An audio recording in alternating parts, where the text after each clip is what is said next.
you're having a wonderful day, today being the 25th of December 2019. I hope you're celebrating whatever you may be doing. I wish you all the love and all the blessings and all the wonderful times that everybody so deserves.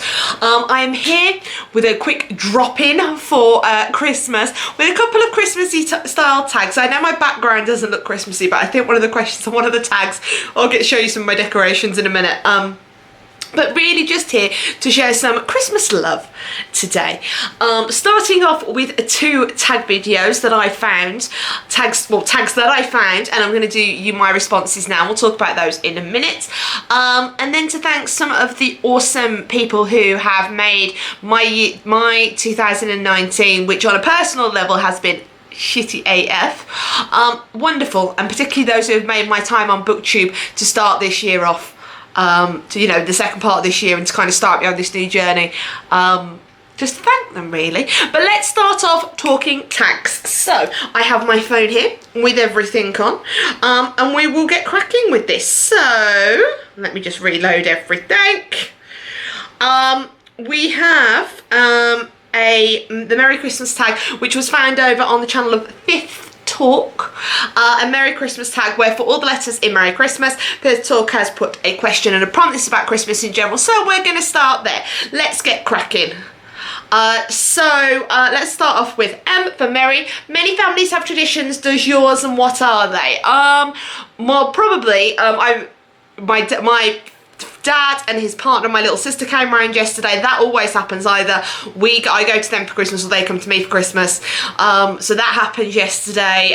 Presents first thing on a Christmas Day morning. Always have pigs in blankets with Christmas dinner. If you don't know what they are, find out, because they aren't to die for. Mwah. The best roast dinner. Falling asleep watching the Queen's speech. You know, the standard stuff for any rich family, really. E, expectations for books you can't wait for in 2020. There are so many books coming out in 2020 that I am desperate to get my hands on. There will be a video about some of my most kind of eagerly anticipated releases. I think probably the two at the top of my list at the moment, and I can't remember the author's names and I'm really sorry about this, is the book I make called Where Dreams Descend, that is being pictured as Moulin Rouge meets Phantom of the Opera. Two of my favourite things in the entire world. And then I think it's in September at the moment is the forecast date. We're getting the next book in the Gentleman's Guide to Vice and Virtue series, The Nobleman's Guide to Shipwrecks and Scandals, which is Mackenzie Lee. So yeah, I'm really excited about lots of books for next year, but those two in particular are going to be up my wing. Reindeer on the Roof. Tell one of your childhood Santa Claus memories. Ooh. I seem to remember one year my family kind of went, it was when I was very, very, very, very, very, very young. They thought, they were like, they're not sure if I was still in the mood for believing anymore. They actually got to the point where they put like flour on their boots, on a pair of boots, and walked them through the downstairs house. So there were footprints going across to the carrot and the mince pie and the glass of brandy that I'd left. And I was like, at the time, and now I just kind of appreciate from the point of view of the effort really that took. Second, Reggie in the house, do you have your decorations up? I do. I will try, yeah, should we spin you round? Do you want to have a look? I'm gonna have to do this carefully because you're wired up to the camera. Hiya. You're on my tripod. Let me just take this front screen down and I'll show you what's going on. So I have some decorations. I'm doing subtle Christmas this year. So I've got Santa down there. We've got some stuff up there. We've got some stuff down there. I've got the heart that I should have turned on. Heart up there. We've got some kind of cards and stuff up there. It's my first Christmas this year. Hang on, let me switch you back around.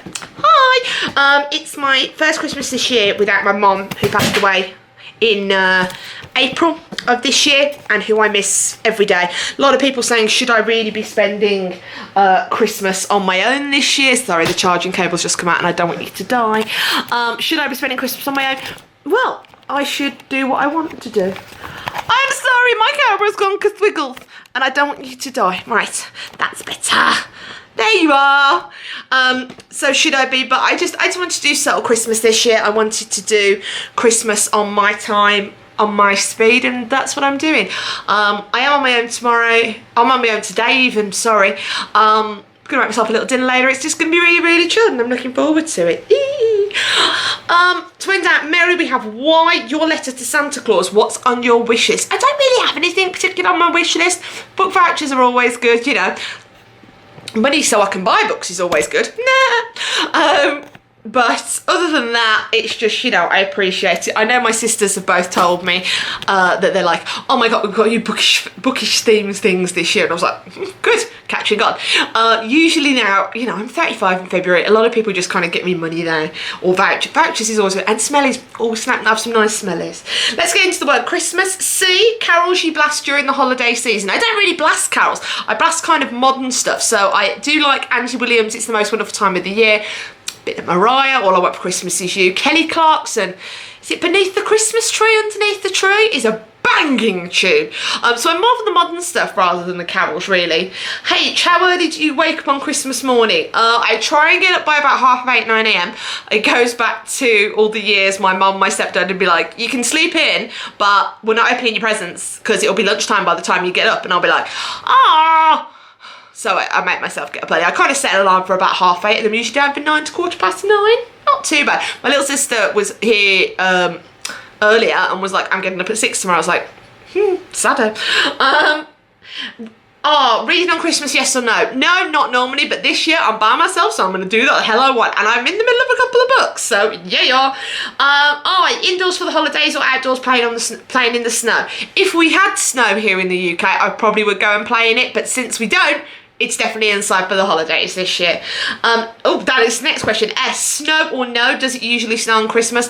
No, any snow we usually get, certainly in my memory, has been like January, February time. My birthday's in February, so I'm more likely to get snow for my birthday than I am for Christmas. Is that random? I feel that's really random. T, time to open presents. Do you take your time or rip in? I try and make them last because I try and enjoy it while I can. It's just very lovely. M, meant to be characters that you love together.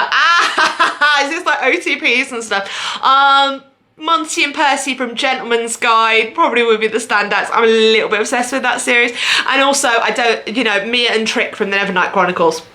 Give you a clue to some of my favourite books of this year, probably. A, any specific thing you look forward to in the run-up to Christmas? I just love the glitter and the joy and the silliness of it. You know, you can be a bit less serious at this time of year when I'm at work and things, so it's always good. And S, star or angel on the top of your tree? I this year have a star on the top of my tree this year. I have to say, if you were going by my tree that I have at work, I had a Dumbledore Funko Pop on top. Because, you know, that's how this Hufflepuff works. So that's Merry Christmas. Let's pull up my second tag list. 1 second, excuse me. Where are we? This one is called the Christmas Cracker book tag. We do love a bit of Christmas crackering in this house. Let me just find it. There we are. Here we go. I will say both of these tag ideas came from the channel Tomes and Travel, which I will link down below. Christmas Crackers was started by Lucy at Bumbling Bibliophile. And we're going to go for it now. It does require me to pick up some books, so I'm going to pick up ones that I can, but if I don't, please forgive me. It's Christmas and kind of everything's everywhere and I'm cooking and stuff.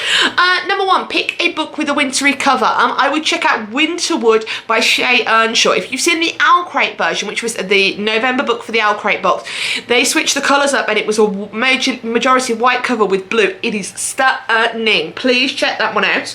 Number 2, pick a book you're likely to buy as a present. I know exactly what book I do and I can never remember the full name of it. It's by a guy called, it's out in the UK, Charlie Mackesy, The Boy, the Fox, the Something and the Owl. It's the most beautifully drawn book and it's really simple. It'll take you 5 minutes to read. I'll link it down below on its Amazon link. It's the most beautiful thing I've ever read in my life. I sobbed after reading it and I've literally bought it for so many presents. I bought it for my nieces and nephews. I bought it for my friend and their children, and it's a story of love and a story of hope and a story that really needs to be shared. I'm going to share that link down below. Number 3, pick a festive themed book. I don't really own any Christmas books. The most Christmassy book I own, and this is the only reason this comes to mind, is because I bought it recently, is 10 Blind Dates by Ashley Elston. That's literally the only reason, because it's set in the holiday season and particularly at Christmas time. Number 4, pick a book you can curl up with by the fireplace. I'd probably say a good fantasy, so something like, I'd go for something like Children of Blood and Bone, or Girls of Paper and Fire, Girls of Storm and Shadow, in that, you know, that duology series that I think is going to be a trilogy. Also, possibly for some historical fiction, so I'm starting to read some more from Ruta Sepetys. So that would be a good one as well. Number 5, pick a book you want to read over the festive period. I am currently 62% through with The Fire and Hide by Elizabeth Acevedo. The audiobook for that is everything, because it's actually her narrating it, and it is stunning. I'm literally like, Elizabeth Acevedo is an auto-writer for me anyway after The Poetess. This just makes me want to do more. She's got a new book out in 2020 that I think is called Clap When You Land. I'm so excited for that as well. Number 6, pick a book that's so good it gives you the chills. The biggest one that's done that to me recently was Dark Dawn by J. Kristoff, because the world he has created there in the Nevernight Chronicles is astonishing. It's just like, it's like Harry Potter. Oh, I know Harry Potter's a bit of a tough thing to say at the moment based on recent events and comments by the author, but it's like Harry Potter level world building in 3 books. It's unreal. If you know, you know. But that's all I can say without giving any spoilers. And pick a book going on your Christmas wish list. I don't know if I have a Christmas wish list this year. I have no money, so I'm broke, so I can't afford books. I'll tell you what's in my Amazon cart ready for the sales though.